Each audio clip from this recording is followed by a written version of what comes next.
Hola, ¿qué tal? Nos encontramos en un nuevo capítulo de este curso de especialización en economía verde y circular organizado por la Junta de Extremadura en colaboración con la Universidad de Extremadura. Hoy contamos con la presentación de Ana Rengifo Abad. Ana nos va a hablar sobre los bancos de conservación de la naturaleza en dehesas de Extremadura. Ya saben que estamos en Extremadura, en la capital mundial de la dehesa, y que los bancos de conservación pueden ser una nueva fórmula para recoger los frutos económicos, sociales y ambientales, especialmente en este caso económicos, que las dehesas, como espacios muy interesantes para nuestra comunidad autónoma, pueden ofrecer en la economía española y en la economía mundial. Antes de dejarles con Ana, darles una breve pincelada de su currículum. Ella es licenciada en Ciencias Biológicas, socia en la dehesa del Guijo, en la que ha sido responsable de varios proyectos europeos. En este con uno en concreto mencionamos el del montado ADAP, del sello Wildlife State y de las certificaciones de PEC y FSC como productora de corcho. Ha colaborado en la elaboración de un nuevo reglamento sobre los bancos de conservación de la naturaleza para el Ministerio, con Ferrovial, CSIC, ORG y la UNES, y es también colaboradora de la Federación Española de Dehesas, FEDESA, y de la Federación Nacional de Asociaciones de Propietarios de Dehesas y del Grupo de Acción Local ADEME, Monfragüe y en sus entornos. Asimismo, es miembro de la Plataforma de la Ganadería Extensiva y de la Plataforma de Custodia del Territorio. Con todo este bagaje profesional y social y ambiental de Ana, les dejo para que con ella conozcan un poquito más en profundidad lo que son los bancos de conservación, especialmente aplicados a las dehesas en Extremadura. Adelante, Ana. Buenos días, soy Ana Rengifo Abad, soy bióloga y me he dedicado toda mi vida a la conservación por devoción familiar y por tradición. Entonces, hoy voy a hablar de los bancos de conservación de la naturaleza en las dehesas extremeñas. El contenido que voy a intentar introduciros a todos es la introducción a la capital natural de las dehesas, representado por su biodiversidad y sus servicios ecosistémicos, así como la presentación de los bancos de conservación de la naturaleza como herramienta para el mantenimiento y mejora de la naturaleza, la circularidad territorial, el fomento del empleo verde y la adaptación al cambio climático. No sé, os voy a hacer una introducción justo al capital natural porque es interesantísimo y es de lo que tenemos que estar muy orgullosos los extremeños y gran parte de España, porque la dehesa es de los paisajes que más nos identifican, ¿vale? Las dehesas son sistemas seminaturales, agro-silvopastorales, creados a través de los siglos mediante prácticas forestales y pastoriles. Las dehesas son el resultado de la acción de la ganadería y el hombre sobre el monte Mediterráneo, que han llegado a un equilibrio espectacular de una forma sostenible. Son el ejemplo de economía circular tradicional en las que se alcanza la mayor biodiversidad y riqueza ecológica. Son pastos arbolados de encinar y alcornocal principalmente, con ganadería extensiva, montanera, labores, caza, corcho, apicultura. Tenéis ahí imágenes de todo lo que os podéis imaginar y que todos conocéis, por supuesto. La excepcional riqueza flora y fauna son el resultado de la acción de estas prácticas tradicionales que han convertido los suelos pobres en uno de los mayores enclaves de biodiversidad del Mediterráneo. Representamos una riqueza bestial, es como en invertebrados, en flora, en vertebrados tenéis ahí un montón. Y lo que es muy representativo es que hay más de 40 especies de flora por metro cuadrado, que es espectacular. Además, se ha convertido en un enclave que es un referente ornitológico y de especies amenazadas a nivel internacional, como podéis saber el salto del gitano en el Parque Nacional de Monfragüe, el lince, la cigüeña negra, el águila imperial. Bueno, tenemos mucho de lo que sentirnos orgullosos. Se cumplen con los usos y costumbres tradicionales que mantienen el hábitat, que eso es importantísimo, sobre todo en lo que estamos hablando de economía circular, ¿vale? Y hay un equilibrio entre los criterios puros de producción, conservación y tradición, porque no tenemos que olvidarnos que la dehesa es usos y costumbres, que es un servicio ecosistémico fundamental, sobre todo para la población y la fijación de población. Proveen los servicios ecosistémicos que tendréis, supongo, que una charla exclusivamente sobre ellos, que son 4, que son los de regulación, los de aprovisionamiento, los culturales de los que acabamos de hablar y los de soporte. Entonces son fundamentales estos servicios ecosistémicos, todo lo que nos aporta la Dehesa. Por eso es tan importante la Dehesa en la economía circular de la que trata este máster. Sin embargo, toda esta joya de la que estamos hablando está en grave peligro y tenemos que empezar a tratarla y a cuidarla. ¿Y cómo? Pues, ¿cómo deberíamos? Pues soluciones, porque lo que hay que aportar, aparte de hablar de los problemas, siempre de las soluciones. Pues estimularse las actividades tradicionales es fundamental. Deben mantenerse los sistemas productivos y deben implantarse sistemas de desarrollo económico, social y ambiental que conjuguen las tres patas, y deben de ser reconocidas en su papel el capital extremeño, bueno, y a nivel nacional y a nivel internacional y mundial. Es fundamental. Las amenazas para poder revertir todo esto, bueno, al contrario, que tenemos que atacar, son el envejecimiento de la población y la consecuente despoblación, las infraestructuras deficientes, ya habéis oído todos de los grandes problemas de llegar a Extremadura en el tren, que de la que yo he sido también afectada, la falta de tecnología, nos faltan muchas zonas que están en vacíos de infraestructuras de satélites, de TICs. El cambio climático está afectando muchísimo a la parte ambiental, la degradación de hábitats, las especies invasoras. ¿Quién no ha oído hablar del camalote en el Guadiana? ¿Quién no está hablando del cangrejo americano? Bueno, todos sabemos lo que es. Y luego la sanidad vegetal y animal, que es importantísimo el declive que estamos teniendo en la Dehesa por culpa de la seca, la tuberculosis. Entonces tenemos un problema muy grande. Y sobre todo, por encima de todo eso que no nos deja afrontar, es la baja rentabilidad que tiene la Dehesa. Y la pérdida de biodiversidad y degradación de los servicios ecosistémicos. Por eso es tan importante empezar a dar soluciones y trabajar entre todos.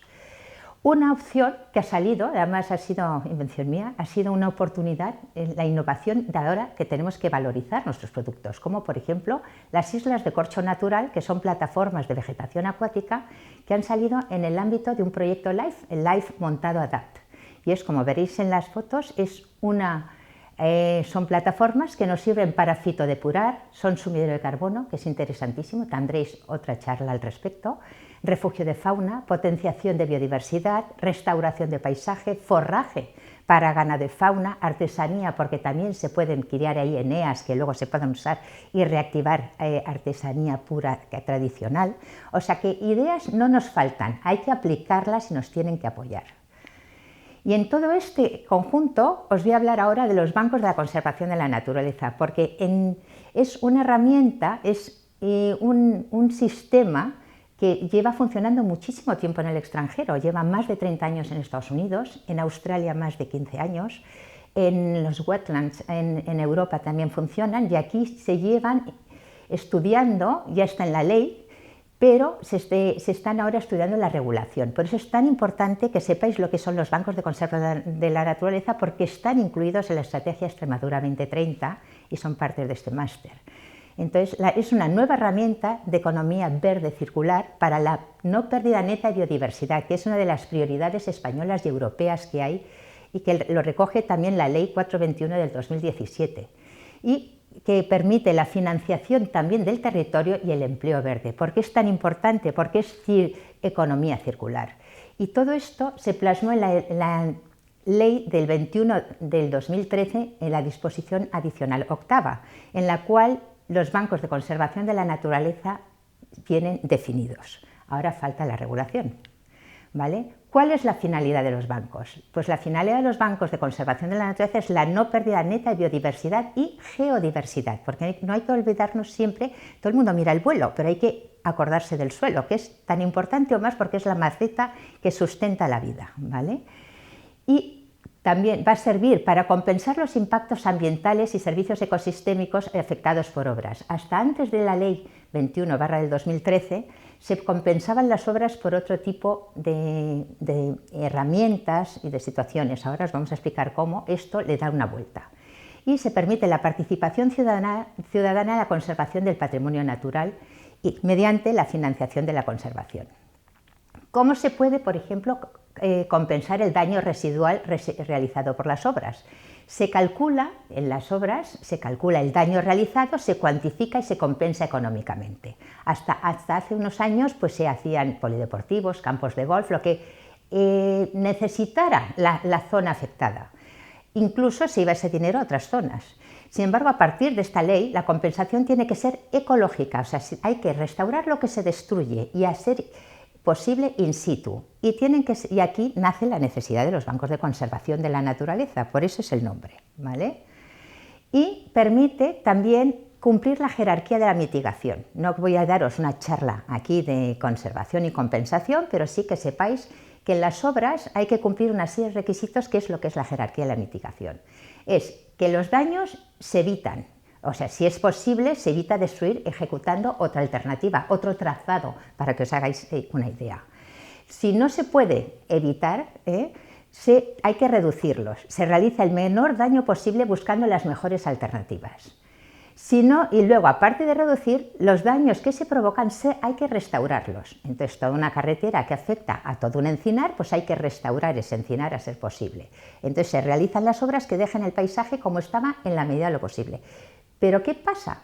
Que hay una parte de lo que se restaura que no es posible restaurar. La vida de una encina, 100 años, 200 años, tú restaurarás con 100 encinas. Pero ¿qué pasa con la vida? Eso es lo que hay que cuantificar. El daño a los servicios ecosistémicos que provee esa encina o todo ese hábitat, ¿vale?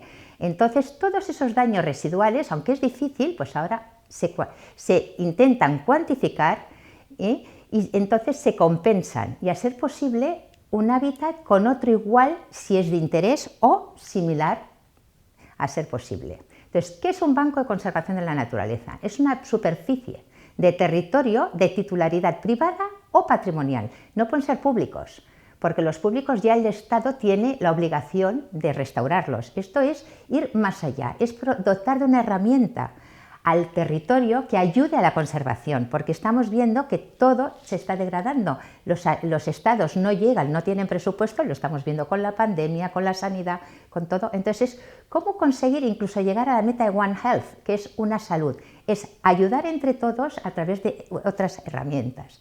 Entonces, la ejecución de acciones de mejora de la biodiversidad de hábitats y especies, la geodiversidad y servicios ecosistemas asociados llevaría una planificación territorial que es fundamental para saber hacia dónde vamos, una adicionalidad, que es que creamos valores por encima de lo que se nos exige, financiación, que es lo que hace falta, porque sin dinero este sistema no funciona, porque tenemos que vivir de algo y la conservación cuesta mucho dinero. Entonces tenemos mucho territorio en Extremadura, muchas de esas que tienen que cumplir unos requisitos, pero eso cuesta dinero. Y mantener la gente que ejecuta esas obras cuesta dinero. Y comprar materiales y comprar plantas cuesta dinero. Y mantener cuesta dinero. Entonces, como no se llega, aquí entra la financiación privada, a ser posible.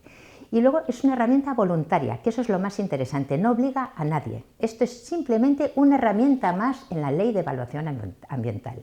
Y lo que requiere es cooperación, porque ahora, como os voy a explicar cómo funcionan los bancos, si no se coopera entre todos los niveles sociales, no vamos a ningún lado. Su creación estará avalada por un comité de científicos, lo cual nos da mucha garantía de que las cosas están bien hechas, ¿vale?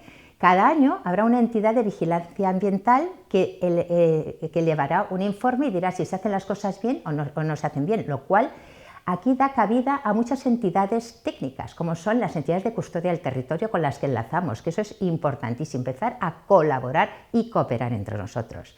Y permite las actividades y usos compatibles tradicionales aprobados en ese plan de gestión que SUSE, del que os voy a hablar, lo cual es importante para el territorio, saber que la conservación no está reñida con la ganadería, no está reñida con la caza, no está reñida con la pesca, no está reñida con la poda ni con el descorche. Hay que mantener los usos y costumbres, porque de eso van a vivir. Entonces, todas las que se aprueben en ese plan de gestión que se presente se podrán realizar. ¿Cómo funcionará este sistema? Pues se valorará el estado inicial de conservación del terreno, en cuanto a hábitat y especies y servicios ecosistémicos asociados, dónde esté ubicado y qué requisitos cumplirá, será propuesto por el propietario o el promotor, estará sujeto, como os he dicho antes, a la aprobación por autoridades y comité científico, lo cual avala que es una figura seria, no es nada que nos inventemos, Y los valores naturales creados conforme a objetivos definidos para el banco son cuantificados en títulos ambientales o créditos de conservación, que esto permite casar, o sea, tanto destruyo cuantificado, tanto aporto. Entonces esto se casa y se compensa.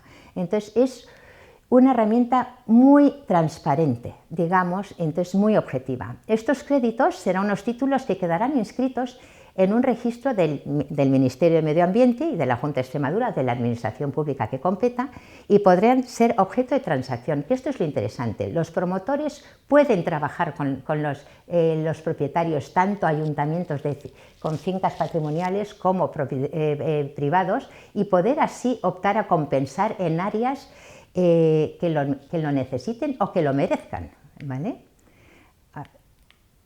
Los efectos negativos, así, ocasionados por las obras podrán ser compensados, equilibrados por efectos positivos. Es lo importante, que todo lo negativo que traen las infraestructuras puede ser compensado por efectos positivos generados sobre el mismo valor natural, semejante o equivalente, porque si lo que se destruye es algo que no es interesante, ¿por qué vamos a crear un hábitat que no es interesante? Creemos algo de mayor valor. Siempre se va a por la adicionalidad. Eso es lo interesante.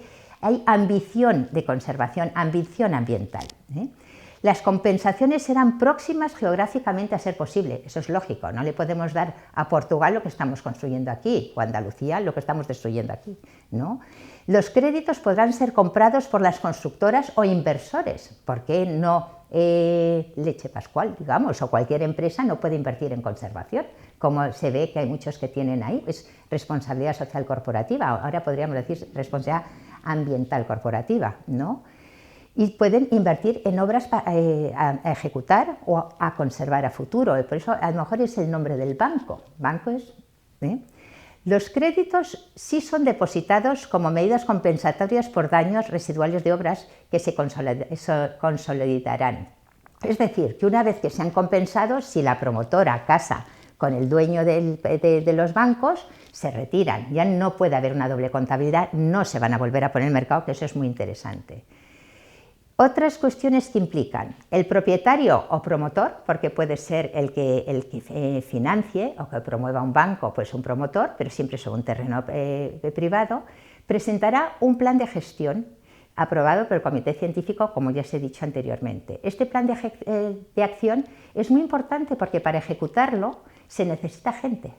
Todas las actuaciones requieren empleo, eso es empleo verde, tanto femenino como masculino. Aquí no se puede discriminar, entonces es muy importante.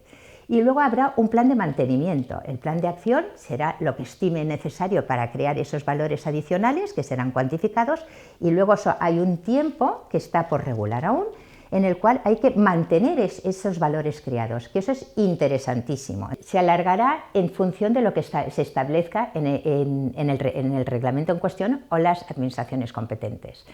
Es muy interesante que estos bancos quedan inscritos en un registro de bancos, donde los promotores y los propietarios y todas las constructoras, todos tiene que haber transparencia para saber, como el que hay ahora mismo en el Ministerio de Medio Ambiente con los medidores de carbono, qué es lo que se está ejecutando y qué es lo que se puede aportar, quién puede compensar o quién está a disposición, ¿vale?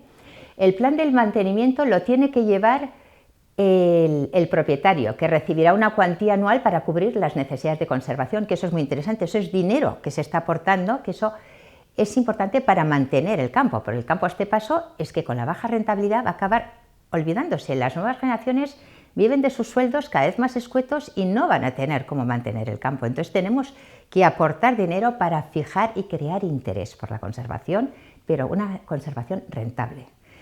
Los créditos otorgados al propietario, como os he dicho antes, e inscritos por la Administración podrán transmitirse en régimen de libre mercado hasta que se compensen las obras o los daños. Ahí no puede haber intervención. Entonces eso es muy interesante. Entonces quien quiera tener más, pues yo creo que el libre mercado, la competencia nos hace crecer porque te hace espabilar. Y eso es muy interesante. Y luego están sujetos a vigilancia, que eso es importantísimo también. ¿Qué implicaciones tienen los bancos? Pues el banco queda inscrito luego, aparte de estar inscrito en un registro de la administración competente, quedará inscrito en el registro de la propiedad. Es una carga para el propietario, pero una carga que te va a permitir es en una nota marginal en el que se inscribe con conservación, destinado a conservación de la naturaleza. ¿Qué quiere decir eso? Que esto es una carga, pero que se puede transmitir. Es como el que vende una casa con una hipoteca. El siguiente tiene que conservar esos valores y por eso recibirá también ese dinero por el mantenimiento. Y si no lo cumple, pues está sujeto a la ley de sanciones o al régimen de sanciones e infracciones, ¿vale? Entonces eso es lo que permite que se va a perpetuar la conservación, que es muy interesante. Entonces, como ya os digo, se puede heredar, vender, donar, pero con esa carga. Se requiere inversión y riesgo, por eso se denomina banco, como os he dicho, y está sujeto a régimen de infracciones y sanciones por incumplimiento. Lógico, no se puede cobrar por una cosa que luego no se va a hacer. Perfecto, ¿no? Y tiene que ser muy transparente. El mantenimiento corresponderá siempre al propietario del terreno. Es lógico, es el que mantiene la titularidad y lo que vende son créditos ambientales, por la adicionalidad en valores que ha creado ambientales.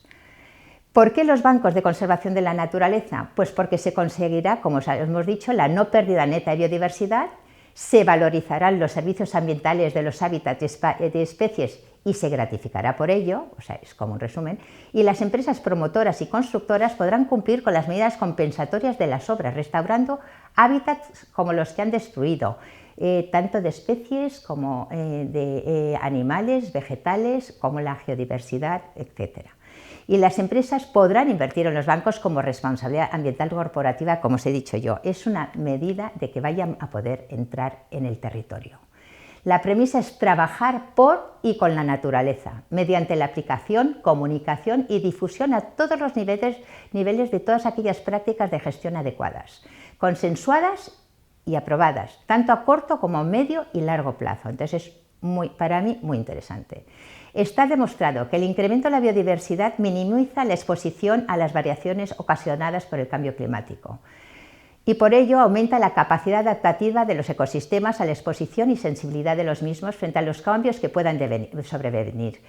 Un ejemplo, ahora mismo con la pandemia, lo que hemos visto, hay muchas evidencias. Cuanto más simples son los ecosistemas, más expuestos estamos en salud todos, en los humanos sobre todo. Entonces hay que invertir en maximizar la biodiversidad, en complejizar, en devolver a la tierra lo que era. Entonces es una oportunidad para evitar el deterioro del capital natural, potenciar los usos compatibles tradicionales, importantísimo, porque eso es lo que nos define como región, nuestros usos, nuestras costumbres, nuestro paisaje, porque estamos hablando de paisaje. La colaboración con entidades académicas, fundamental, no podemos estar desligados de la ciencia. La colaboración con entidades de custodia del territorio, importantísimo. Compatibilizar con sumideros de carbono, son sumideros de carbono. Fijación de población creando empleo verde. Sin población no podemos. Ya os he dicho al principio que la dehesa es un ecosistema antropizado. El papel del hombre es fundamental, que va acompañando al ganado. El ganado no puede estar tal cual, tiene que estar, igual que la fauna. Cada uno tiene su papel y hay que reequilibrarlo. Y participación de los ciudadanos, empresas y entidades financieras en la conservación de la biodiversidad. Eso es fundamental. En resumen, es un nuevo modelo de negocio. Es así de claro. Aunque no nos guste hablar de negocio con la naturaleza, es que se necesita que sea un negocio, que sea rentable para poder vivir. Si no, no vamos a poder atraer. ¿Qué mujer y qué familia va a querer quedarse en el campo si no puede vivir, si no tiene nada, un ingreso mínimo, ¿no? Pues esto es una herramienta. Entonces está basado en la creación de riqueza en biodiversidad y aporta beneficios a la naturaleza y a la sociedad. Entonces los beneficiarios no es solo la familia que se va a quedar, va a ser todos los de alrededor por la riqueza, por los servicios ecosistémicos que va a aportar. Este modelo permitirá que se mitiguen los daños de las obras y se compensen con medidas ecológicas no económicas o ajenas al daño e impacto producido, que eso es importantísimo. Se recibirá dinero, pero eso se devuelve con creces a la sociedad. Y se cumple con los objetivos europeos de no pérdida neta de biodiversidad, que a lo mejor es como un término muy manido, pero es que es fundamental. A mayor biodiversidad, mayor resiliencia tenemos hasta los seres humanos. Y esto está ratificado por España y por la Junta de Extremadura y está integrada en la Estrategia Extremadura 2030 dentro de la economía verde circular. Muchas gracias.